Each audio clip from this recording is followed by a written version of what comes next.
About a month ago, FlexiSpot asked me to try out their E7L L-shaped standing desk. Since my own desk setup was still fresh from a rebuild, I didn't want to demo it again and rebuild.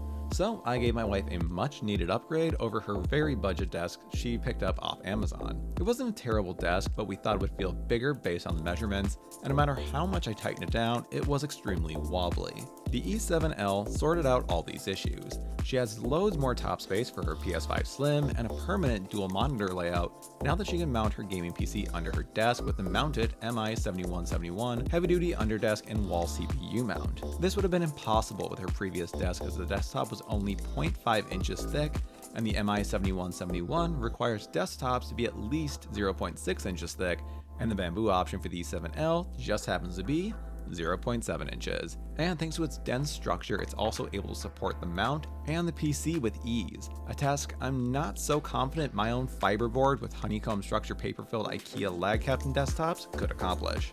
Over the past month, the E7L has proven itself a great desk, but in my case, that's only been for gaming since this is my wife's PC. Still, I wanted to spend some time with the E7L, so I moved over my Series X and hooked it up to my wife's LG UltraGear 27GL83A, and I've thoroughly enjoyed the experience. I never really thought I needed a height adjustable desk, but I still found myself minorly adjusting the height every so often for whatever subconscious reason. Had I not finished building a new setup in my game room, this would have made for an awesome desk. But in my own space, I think I would choose the black chipboard because it's thicker at 1 inch versus the bamboo 0.7 inches. And I figure I'd cover it with peel and stick wallpaper anyway, like I did with the IKEA desk. Regardless, the whole experience was made even better with the arrival of this FlexiSpot's C7 ergonomic chair.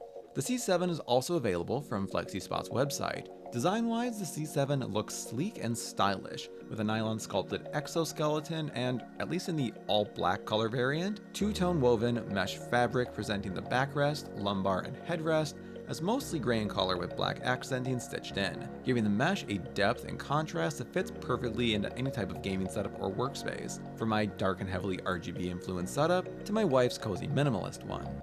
The two features that elevate the C7 as one of my favorite chairs are its plush yet supportive hypoallergenic foam seat and the pull-out footrest option.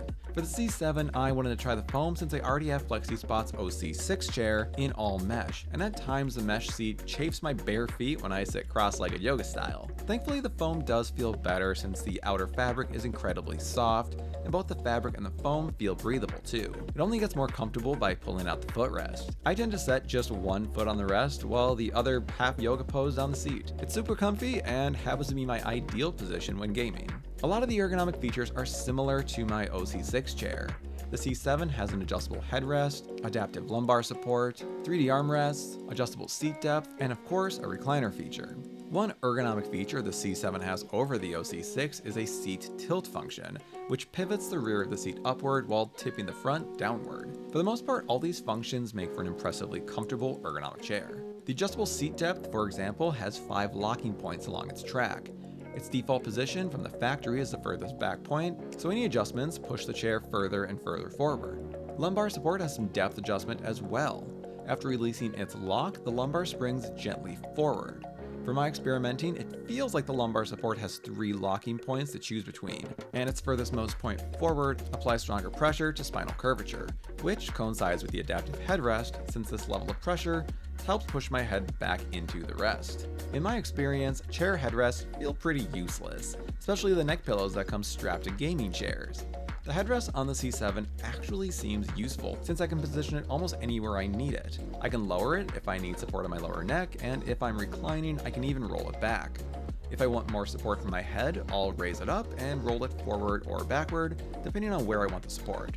I can't say I use it all the time, like when I'm gaming I tend to lean forward toward the screen and my peripherals, when I'm throwing posture to the wind. But usually when I'm editing videos or writing reviews, I'm sitting in a more correct posture, and it's nice to have that head and neck support to relax against. And of course, there are the 3D armrests that allow you to adjust the height, tilt, and forward location. Sliding armrests forward and back has never been an important feature to me on any chair. The only time I think I used it was on office chairs at my old job, where I was bored out of my mind and fidgety. At home in the setup, I never used the feature, but others like yourself might. If you are, there are 7 position points along its track, giving you a decently long range to work with. More useful to me are the height and tilt adjustments to prevent arm fatigue from typing or gaming. Depending on the keyboard I use, I'll probably have a wrist rest out in front of it to reduce that wrist fatigue, but the armrest height adjustment along with them tilted in toward my peripherals work the same way. On a comfort level, I give the C7 high marks. I've had several chairs in recent years and the C7 is my absolute new favorite. It even bests my FlexiSpot OC6 and GT Player LR002. In fact, both those chairs were good in their own way, but the C7 feels like a marriage of both their best features. From the OC6's incredible back support and headrest, to the LR002's plush foam seat, armrest, and footrest. But while the features themselves deliver on comfort, some of the controls could do with some improved ease of use. Keep in mind for this portion of the video, I'll only be referring to the foam padded seat's control since they differ from those of the optional mesh seat. While the lumbar's posterior handle is easy to reach and manipulate with a simple lift or drop motion to lock and unlock the lumbar support's tension, others like the handles for the seat tilt, depth and height adjustments aren't so easy to reach and manipulate. The two anterior handles, being height adjustment and seat depth, feel like they're buried too deeply beneath the seat as I have to curl my upper body to reach down far enough to engage with them. Seat tilt's handle is more easily accessible since I can drop my arm behind the right armrest and reach it. Even the incline tension adjustment or the release lock feel too low for convenience, and both involve twisting a knob to lock or unlock or make adjustments. They both do protrude further from the bottom of the chair, but they still feel low. The knob on the left side serves as the lock release for the recliner feature. Twist it clockwise or toward the rear of the chair to unlock, and twist back the other way to re-engage the locking mechanism. Relatably, the knob on the right adjusts tension for the recliner feature. Maximum tension is achieved when the knob is twisted fully clockwise. For each twist and click counterclockwise, the recliner's tension lessens, and there are a total of 3 clicking points. I'm sure the C7 is sounding a little disappointing what with the controls, and I won't lie, they do require more effort than I'd like. On the plus side, I rarely use them. The recliner only has 3 locking points across its 93 to 108 degree incline, with one of those locking points being at 93 degrees, another at about 128 degrees, and another somewhere in the middle. So the only locking point I'm using at my desk is the 93 degree one, except for that rare occasion I might tip back a bit.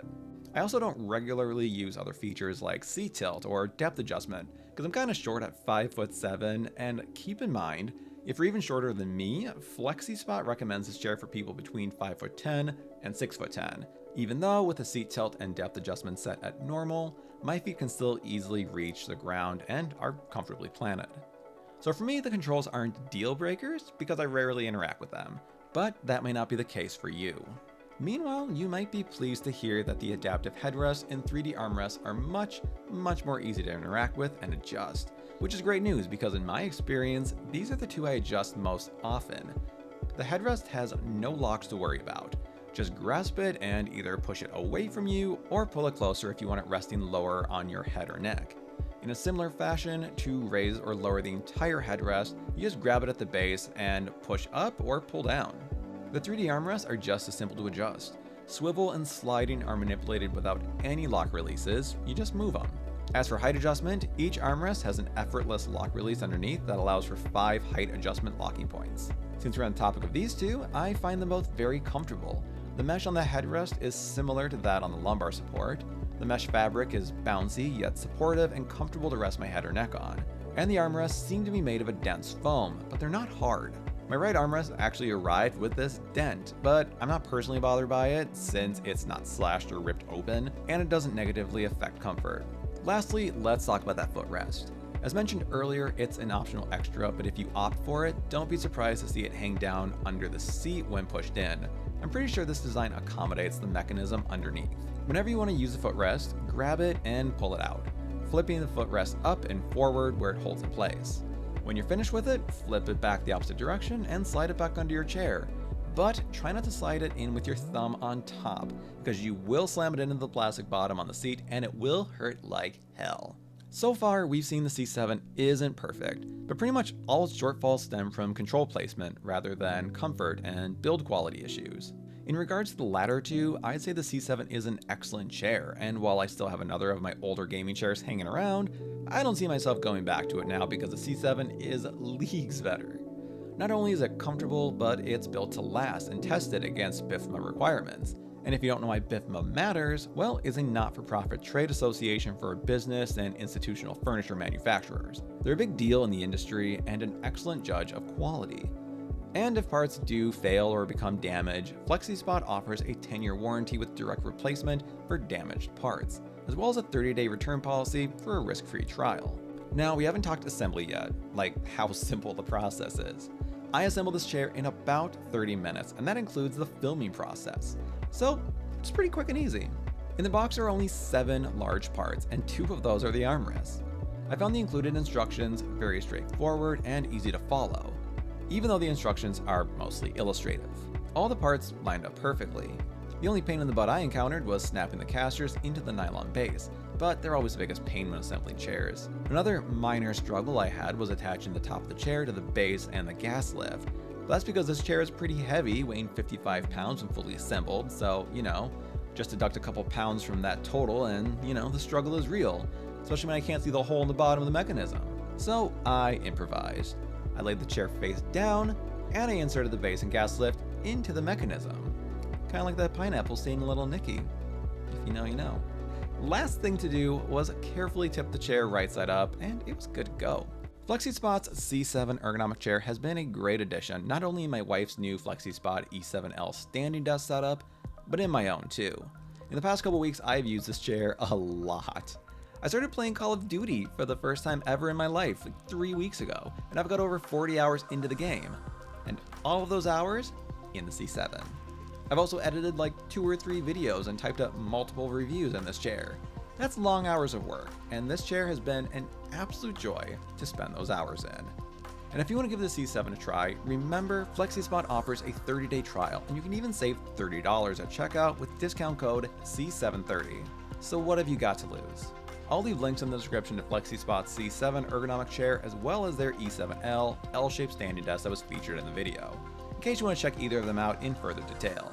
Also, please give the video a thumbs up if you enjoyed, and subscribe to the channel so you don't miss out on more tech reviews or gaming setup content like this. Thanks so much for watching.